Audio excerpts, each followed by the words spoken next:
नमस्कार, बहुत स्वागत आपका। मैं हूं आपके साथ मनुरा सक्सेना।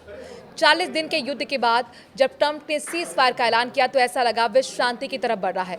लेकिन सीज फायर के ऐलान के कुछ ही घंटों बाद ईरान की सबसे बड़ी तेल रिफाइनरी और गैस प्लांट पर इजरायल ने निशाना बनाया। यहां तक कि इजरायल ने भी दावा किया कि ईरान की तरफ से मिसाइलें दागी गईं। उधर इजरायल ने अब तक का सबसे बड़ा हमला लेबनान में किया है, जिसमें अब तक मृतकों की संख्या 304 पहुंच चुकी है। ऐसे में नाराज होकर ईरान ने एक बार फिर स्ट्रेट ऑफ हॉर्मुज को बंद कर दिया। इस बीच ट्रंप ने इस बात को लेकर नाराजगी जताई कि आखिरकार स्ट्रेट ऑफ हॉर्मुज को कैसे बंद कर दिया गया और कैसे ईरान इस पर टैक्स वसूल कर सकता है। अब सभी की निगाह पाकिस्तान पर टिकी हुई है, क्योंकि पाकिस्तान मीडिएटर के तौर पर तो आया और आज एक बड़ी बैठक भी होनी है कि 10 पॉइंट का जो शांति प्रस्ताव इसमें जारी किया गया था ईरान की तरफ से, उस पर कितनी सहमति बनेगी। युद्ध अब क्या वाकई महायुद्ध की तरफ बढ़ रहा है या फिर सीज फायर वाकई टिक पाएगा, इसे समझने के लिए हमारे साथ खुद जुड़ गए हैं retired colonel Shailendra Singh ji. Shailendra ji, welcome जी। जय हिंद, नमस्कार। तो सबसे पहले मेरा सवाल यही है कि सभी की निगाह, विश्व की निगाह पाकिस्तान में होने वाली बैठक पर टिकी हुई है, तो अब आपको क्या लग रहा है, कुछ यहाँ पर बेहतर हो पाएगा स्थिति या फिर ये सीज फायर नहीं रिचार्ज था युद्ध के लिए? नहीं, मुझे तो ये नहीं समझ आता मुझे क्यों लगना चाहिए। ये लगना तो पाकिस्तान को चाहिए। मीडिएशन का भोपू उसने बजाया है, मीडिएशन का क्रेडिट उसने लिया है। जवाब अब वो देगा कि आज 11 बजे क्यों नहीं शुरू हुआ।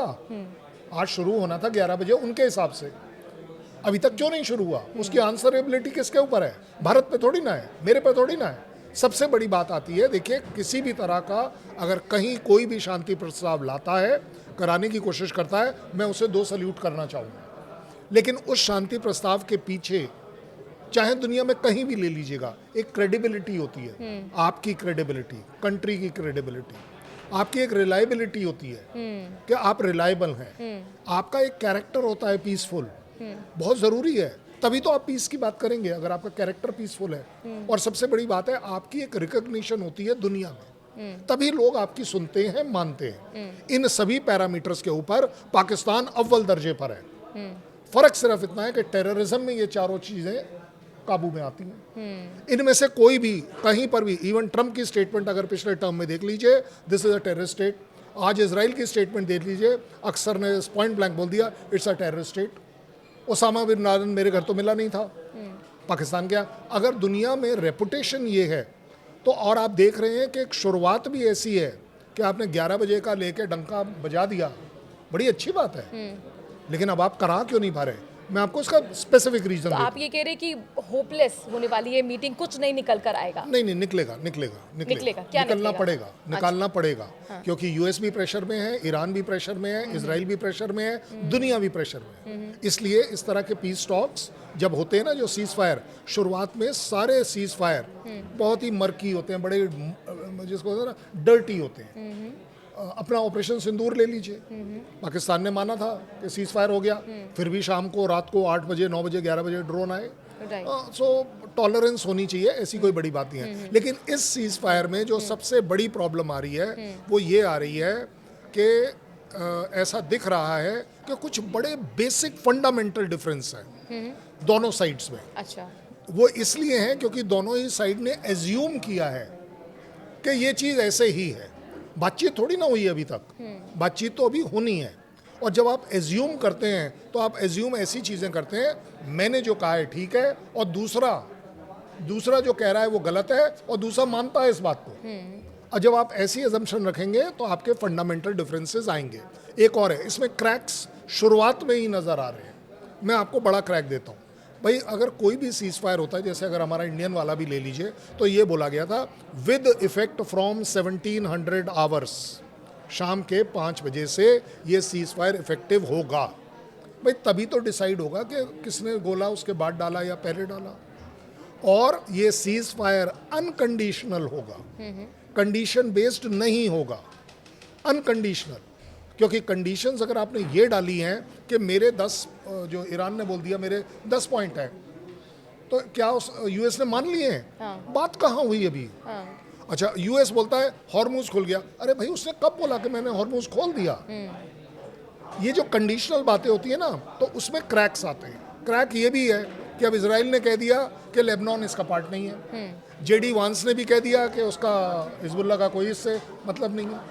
क्योंकि ये लड़ाई अगर देखा जाए सीज फायर में पाकिस्तान को लाया ही इसीलिए गया था कि किसी तरह अमेरिका को इसमें से निकाल लिया जाए, उसका ब्लेम गेम कहीं पर भी आए। क्योंकि ये तो बात क्लियर है, जिस तरह की आज उनके डिफेंस मिनिस्टर ने स्टेटमेंट दी है पाकिस्तान के इजराइल के बारे में, शैतान है, गाली गलौच वाली बात, फिर उन्हें वो अपना जैसे ही मुंह की खानी भी तो पड़ी, डिलीट भी करने पड़े पोस्ट पे। तो मुंह की खानी तो वो खाता है ना। देखिए, शर्म उससे आती है जो शर्म ले। पाकिस्तान के साथ ये प्रॉब्लम है ही नहीं, उन्हें किस बात की शर्म। आप जो बोलो करा लो। अब अगर एक प्राइम मिनिस्टर का ट्वीट जो का क्यों है आप बोल देते हो। अच्छा, वो अंतर्राष्ट्रीय स्तर पर वो कई बार अपनी खिल्ली उड़वा चुके हैं, और कई बार नहीं तो बड़ी रेयर वाली होती है ना, अमेरिका से खिल्ली तो नहीं ये उड़ती। सामने आ गया ना संकेत की तोता है पाकिस्तान, कुछ नहीं। और जैसे आपने बताया कि युद्ध से कैसे बाहर निकला जाए, इसके लिए अमेरिका ने एक ढाल पाकिस्तान को बनाया है। लेकिन यहाँ पर लोग मानते हैं और ये कहते हैं कि भारत बेहतर मीडिएटर की भूमिका में यहाँ पर रह सकता था। आपको लगता है कि यहाँ पर क्यों फिर एक इनिशिएट नहीं लिया गया भारत की तरफ से? हमने कभी नहीं लिया, आज क्यों लेंगे? अच्छा, हमने कौन सी हिस्ट्री में भी नहीं लिया है? बिल्कुल। आप कोरियन वॉर, आप कोरियन वॉर चले जाइए, वियतनाम वॉर चले जाइए, ईरान इराक वॉर चले जाइए, कोई भी एक वॉर चले जाइए, हमने तो कभी नहीं लिया। सद्दाम हुसैन वाले टाइम पे भी बिल्कुल नहीं लिया। हमने सिर्फ ये तब भी कहा नॉन अलाइंड है, जो तब कहते थे आज भी हम नियरली उतना ही कहते हैं। सिर्फ इतना फर्क है कि हमने यूएस में खड़े रशिया में खड़े होकर ये ज़रूर बोला this is not a era of war, लेकिन हमने कोई पीस ब्रोकर थोड़ी ना करी। हमने दोनों जगहों पर एक जैसी बात करी, आज भी हम यही कह रहे हैं। लेकिन फिर आज सवाल क्यों उठ रहे हैं? नहीं, देखिए, फिर तो वो वाली बात हो जाएगी कि अगर सवाल उठने वाली बात करें तो सवाल तो आपने ये भी उठाए थे पॉलिटिकली विद इंटरेस्ट, जो मैं बोल सकता हूँ वेस्टेड इंटरेस्ट, कितने गिरे अगर याद हो ऑपरेशन नहीं, उसका बड़ा रीज़न आप मुझे बताइए। यूएस वाले में कितने गिरे कौन पूछ रहा है? किसी ने भी यूएस में ये पूछा कितने गिरे? सीखिए, अपनी फोर्सेस के ऊपर प्राइड रखने से कोई फायदा नहीं, विश्वास रखिए।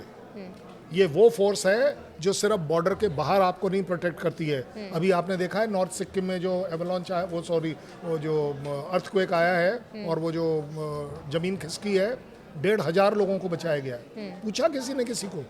न्यूज़ नहीं आई। आर्मी किसी की भी हो, उसके ऊपर अगर आपको विश्वास है, मुझे लगता है भारत के लिए सबसे बड़ा लेसन है, दूसरे की लड़ाई में मत पड़िए। आप अपने इंटरेस्ट देखिए, आपके इंटरेस्ट सर्वोच्चम है। आप देख रहे हैं ऑलरेडी पाकिस्तान क्या कर रहा है, क्या नहीं कर रहा है। We don't want to be, और ये कोई आज की लड़ाई थोड़ी ना है। ईरान और इजराइल की लड़ाई पुरानी है, हम जानते हैं, और हम जानते हैं दोनों अटके हुए हैं। नहीं, लेकिन इन सब के बीच में ईरान ने जिससे सरप्राइज किया है पूरे विश्व को, क्या अमेरिका को ये भी समझ नहीं पाया था कि ईरान इतनी ज़बरदस्त तरीके से रिटेलिएट करेगा?